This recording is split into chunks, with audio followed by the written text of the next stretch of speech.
मुझे साइकिल का शौक तो बचपन से था। स्टंट वगैरह काफ़ी ज़्यादा कर लेता हूँ, अलग अलग करतब कर लेता हूँ, हाथ छोड़ लेता हूँ ऊपर। मैं मास्टर के शोरूम पे काम करता हूँ, लोडिंग वगैरह भी करता हूँ, किचन का भी सफाई वगैरह। लोडिंग कर ले तो एक हाथ के साथ। हाँ बिल्कुल, मैं एक स्टंट मैन बनना चाहता हूँ पाकिस्तान का, और सबसे बड़ा बनना चाहता हूँ पूरी कंट्री में, पूरी दुनिया में अपने पाकिस्तान का नाम रोशन करना चाहता हूँ। जी अस्सलाम वालेकुम नाज़रीन, मैं आपका मेज़बान और सुंदर, आप देख रहे हैं नया पाकिस्तान। नाज़रीन हमारे साथ मौजूद हैं शहजाद, जिनकी एक कहानी है। आज से चंद साल पहले जब इनकी उम्र 7 साल थी, ये छत के ऊपर खेलने के लिए जाते हैं, लेकिन वहाँ जाके बदकिस्मती के साथ इनको करंट लगता है और उसके बाद इनका एक बाजू कट जाता है और साथ साथ इनके जो पाँव हैं, एक पाँव इनका आधा कट जाता है और एक पाँव जो है वो डैमेज हो जाता है। लेकिन नाज़रीन उसके बाद इन्होंने मेहनत करने को तरजीह दी, साथ साथ ये पढ़ते भी हैं और साथ ही साथ इस वक्त पाकिस्तान के अंदर अगर मैं ये कहूँ कि ये साइकिल के ऊपर ऐसी व्हीलिंग कर लेते हैं और साथ ही साथ साइकिल के ऊपर, चलती साइकिल के ऊपर टायर चेंज कर लेते हैं। इनका ये कहना है कि मैं पाकिस्तान का नाम रोशन कर सकता हूँ साइकिल को बेहतर तरीके से चला के, स्टंट करके। तो इनकी कहानी है क्या, ये सारा मामला है क्या, इनकी ज़बान सुनेंगे। अच्छा ये बताएं कि आपको करंट कैसे लगा, आपकी उम्र तब क्या थी? जी अस्सलाम वालेकुम, मेरी जब उम्र थी 7 साल, तो तब से मुझे करंट लगा था। मैं छत पे खेल रहा था तो अचानक से मुझे आवाज़ें सुनाई दी। मैं तो दीवार के करीब जाकर देखा तो अचानक से ऊपर से बड़ी तार वो टूट के हाथ पे लग गई, तो उसकी वजह से हाथ भी डैमेज हो गया और दोनों पाँव भी डैमेज हो गए। अच्छा ये बताएं कि उसके बाद आपको काफ़ी मुश्किलात का सामना करना पड़ना होगा और आपके घर वालों की तरफ से भी आपको घर ही महदूद करके रखा होगा, तो फिर किस तरह आपने माशाल्लाह इस वक्त, तो आपका ये कहना है कि मैं बड़े अच्छे स्टंट कर लेता हूँ साइकिल के ऊपर, तो इसको किस तरह कंटिन्यू किया आपने? जी मुझे साइकिल का शौक तो बचपन से था, क्योंकि मेरे जो वालिद साहब हैं वो मुझे साइकिल नहीं लेके देते थे। वो कहते कि ये लाहौर है, यहाँ पे पीछे से भी अगर कोई गाड़ी वाला आके ठोक देता है तो ये बोलते हैं कि आपकी गलती है, तो इसलिए मुझे वालिद साहब मुझे साइकिल नहीं लेके देते थे। जब मुझे करंट लगा तो मेरे बड़े भैया ने कहा कि जो नुकसान पहले होना था वो अब तो हो चुका है, अब इसकी जो ख्वाहिशें वो पूरी करें। तो उन्होंने मुझे साइकिल ला के दी। तो मोहल्ले के लड़के जो काफ़ी ज़्यादा व्हीलर हैं, स्टंट वगैरह करते थे, उनको देख के मुझे शौक आया। तो मैं एक दिन साइकिल लेके आम सड़क पे जा रहा था, तो एक इंसान को देखा। मतलब कि आप चलती साइकिल के ऊपर स्टंट करते हैं, व्हीलिंग नहीं करते हैं? जी हाँ, स्टंट वगैरह काफ़ी ज़्यादा कर लेता हूँ, अलग अलग करतब कर लेता हूँ, हाथ छोड़ लेता हूँ ऊपर। अच्छा ये भी देखा गया एक वीडियो के अंदर आप साइकिल चला रहे हैं और चलती साइकिल के ऊपर आप टायर चेंज कर लेते हैं। जी बिल्कुल। ये किस तरह मुमकिन है? इसके आगे वाले जो बोल्ट होते हैं वो थोड़े से लूज़ करें, तो एकदम भगा के उठाएंगे तो इसके आगे वाला जो टायर वो निकल जाएगा। तो अचानक से कोई आगे एक लड़का वगैरह आगे फेंक देगा टायर, तो उसको नॉर्मली तरीके से हैंडल कर सकते हैं, लगा सकते हैं आगे वाले टायर। ठीक है जी। अच्छा ये बताएं कि एक हाथ आपका बाजू है ही नहीं, ठीक है, उसके बावजूद आप एक हाथ के साथ साइकिल चला लेते हैं और उसके अलावा साथ साथ इसका टायर भी चेंज कर लेते हैं, तो कितना मुश्किल होता है ये काम करना? पहले तो मुश्किल था, अब तो मुश्किल नहीं, क्योंकि अब तो आदत से बढ़ गई है, अब टैलेंट है इस चीज़ का, समझ है, तो अब तो आसान है मेरे लिए। तो इस काम को करने के लिए कितनी मेहनत चाहिए होती है? तो कोई आम बंदा तो नहीं कर सकता ना, वो भी एक हाथ के साथ? आम इंसान भी कर सकता है, पर दिल की ख्वाहिश होनी चाहिए, ये जज्बा होना चाहिए कि ये मैं चीज़ कर सकता हूँ। तो ये एक हफ्ते में सीख सकता है। अगर कोई ये सोचेगा यार ये मुश्किल है, तो उसके लिए सालों भी बीत जाएँ तो नहीं कर सकते इससे आप। तो जब आपको करंट लगा उसके बाद आपने अपनी जो पढ़ाई है उसको कंटिन्यू रखा था? जी नहीं, वो छोड़ दी थी, क्योंकि बाद में मुझे स्कूल में बच्चे चिढ़ाते थे कि आपको ये करंट लगा हुआ था, आपका हाथ वगैरह।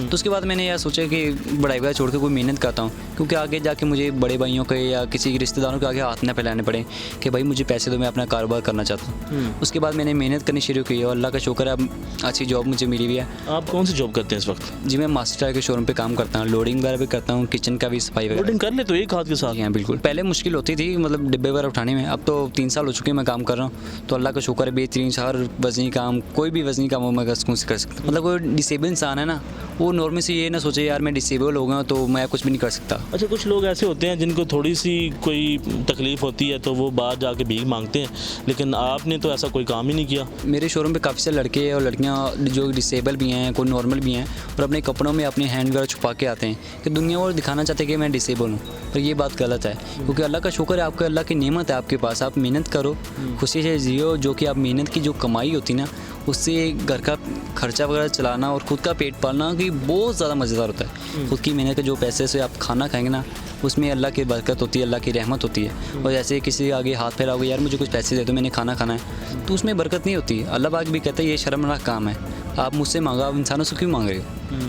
तो ये मैं चाहता हूँ कि कोई भी इंसान डिसेबल है वो मांगे ना, खुद की मेहनत करे। अल्लाह से मांगना चाहता है तो अल्लाह से मांगे, क्योंकि पैदा भी उसी ने किया है। आप उनसे मांगे, वो अल्लाह पाक आपको देंगे, आप मेहनत करो। तो आप ज़िंदगी में क्या करना चाहते हैं?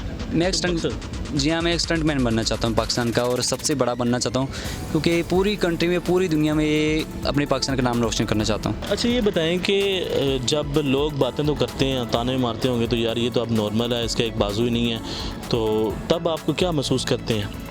नहीं, अब कुछ ये नहीं बातें सुननी तो पड़ती है ना माशरे की। बातें तो सुननी पड़ती, पर उन बातों को अपने माइंड पे मैंने कभी नहीं लिया, क्योंकि दुनिया का काम है बोलना, और जिद वगैरह चिड़े दुनिया वाले काफ़ी सारे होते हैं, पर मैंने ऐसे कोई भी बात माइंड पे नहीं ली।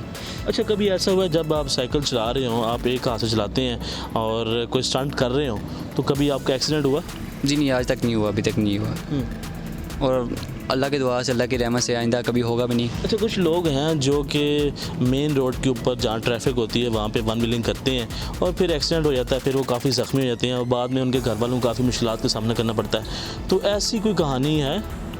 हाँ, एक मेरा दोस्त था, वो व्हीलर था, उसको मैंने कई दफ़ा समझाया, यार ऐसे ही जब व्हीलिंग करते ना, तो अपने ऐसा एटीट्यूड मत समझो कि यार मैं सबसे बड़ा व्हीलर, मैं कुछ भी कर सकता हूँ, क्योंकि अल्लाह की जब पकड़ हो जाए तो एकदम से इंसान जितना बड़ा मर्जी व्हीलर हो तो ज़मीन पे आ जाता है। वो मेरी बात नहीं सुनता था, जब भी उसको मना आया और ट्रैफिक में व्हीलिंग करना शुरू कर देता। तो एक दिन पीछे गाड़ी आ रही थी, उसको मैंने मना किया, मैंने इस गाड़ी के आगे व्हीलिंग मत करना, कहता नहीं मैं करूँगा। उसने एकदम भगाई है, साइकिल उठाई है, तो टायर नीचे पंचर हो, नीचे गिरा, उसका सर धड़चा लगा हुआ है, मर गया? हाँ जी, मर गया।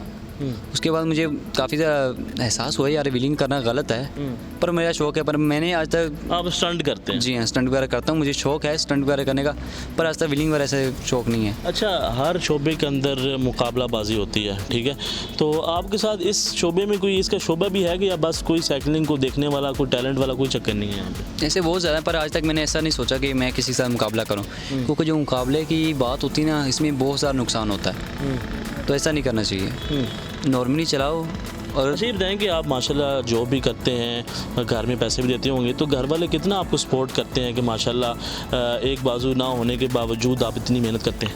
जी हाँ, बड़े भाई वगैरह कहते हैं कि आप काम वगैरह ना करो, आप घर पे बैठो, पढ़ाई करना शुरू करो, पर मैं नहीं चाहता कि घर बैठूँ, क्योंकि मैं खुद की मेहनत करना चाहता हूँ, खुद का कुछ कारोबार, कोई ऐसे कोई भी ऐसा काम करना चाहता हूँ जिसके ज़रिए मुझे आगे शादी होगी, बच्चे वगैरह होंगे, तो उनके हवाले से कोई मुझे किसी से ताना वगैरह ना मिले कि यार बचपन में बैठा रहा, बड़ा हुआ है, अब हमसे पैसे मांग रहा है अपने कारोबार के लिए। बचपन से कोई काम सीखा होता है तो अभी इसके काम आता, तो यही चाहता हूँ मैं। तो सर, ये बताएं कि ऐसे लोगों को क्या पैगाम देंगे जो कि थोड़े से कमज़ोर होते हैं या फिर उनको थोड़ी सी कोई बाजू कटा किसी का, तो वो भीख मांगते हैं, दूसरे के सामने हाथ फैलाते हैं, उनको क्या मैसेज देंगे आप? मैं उनको यही कहना चाहता हूँ कि जो कि भीख मांगना, ये सरासर बहुत ज़्यादा गलत है। अगर आप सिंगल पे रहना चाहते हो तो कोई टोकरी वगैरह में कोई टॉयज़ वगैरह, कोई चॉकलेट, कोई ऐसी भी चीज़ रख के आप सेल कर सकते हो, उसके जो पैसे मिलेंगे वो बरकत होगी उसमें। आपको ये थोड़ी ना कहेगा यार आप सिग्नल पे खड़े होकर भीख मांगते हो। अच्छा, कभी ऐसा आपको लगा कि जो लोग सिग्नल के ऊपर खड़े होते हैं, काफ़ी उसके अंदर लोग जो हैं फेक होते हैं, वो आप नॉर्मल होते नहीं लेकिन कोशिश करते हैं कि हम मैंने कई दफ़ा देखा ऐसे, मैंने एक इंसान को मैंने देखा तो उसने दोनों बाजू अपने कपड़ों में छुपाए हुए थे और गले में एक कपड़ा लटकाया हुआ था जिसमें दुनिया वाले पैसे डाले थे। तो जब मैं उसके पास से गुजरा, क्योंकि मेरा एक हाथ नहीं है, मुझे इस चीज़ का पता है कि इंसान का कहाँ से हाथ कटा होता है और उसकी बॉडी का क्या हिसाब होता है। जब मैंने उसको नज़दीक से आके देखा तो मैंने उसको बोला, मैंने अल्लाह का शुक्र फरमाओ यार, तुम्हारे पास दोनों हाथ हैं तो आप भीख मांग रहे हो। कहता नहीं, मेरे पास दोनों नहीं है। मैंने नीचे से कपड़ा उठाया तो दोनों हाथ उसके सलामत थे। जी नाज़रीन, आपने इनकी गुफ्तगू सुनी, एक हाथ इनका नहीं है और साथ साथ एक जो पाँव है वो भी कटा हुआ है, लेकिन ये मेहनत करने को तरजीह करते हैं और रोज़ाना की बुनियाद के ऊपर जॉब पे जाते हैं और मेहनत करके घर वालों के लिए रोज़ी रोटी कमाते हैं। तो नाज़रीन, देखते रहना पाकिस्तान। अल्लाह हाफिज़।